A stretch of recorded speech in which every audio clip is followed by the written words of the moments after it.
असम में कानूनी तौर पर तलाक लिए बगैर दूसरी शादी करने वाले सरकारी कर्मचारियों की 20% सैलरी अब पहली वाइफ के अकाउंट में ट्रांसफर कर दी जाएगी। आज मुख्यमंत्री हिमंता बिस्वा शर्मा ने यह ऐलान कर दिया। हिमंता ने कहा कि उनकी सरकार प्राइवेट सेक्टर में काम करने वाले लोगों को भी इस नियम के दायरे में लाने पर विचार कर रही है।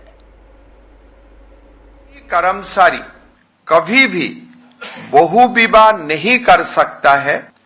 हमने निर्णय लिया हो ऐसा हर सरकारी कर्मचारी का खिलाफ सरकार डीपी करेगा। तब तक ये डीपी व्यवस्था कंप्लीट नहीं होगा तब तक पहला पत्नी का अकाउंट में हम 20% तनख्वाह सरकार का लेवल से ही डायरेक्टली हम पहला पत्नी का खाता में ट्रांसफर करने का काम करूंगा। पहले हमने असम में निर्णय लिया था कि अगर कोई सरकारी कर्मचारी अपना पिता माता का देखभाल नहीं करेगा तब हम तनख्वाह से 10 से 15% डिडक्ट करके पिता माता के अकाउंट में भेजूंगा।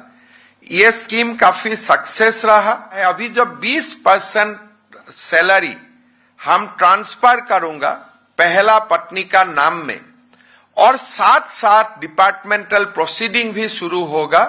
मेरा लगता है कि असम का सरकारी कर्मचारी में बहु विवाह बंद होगा।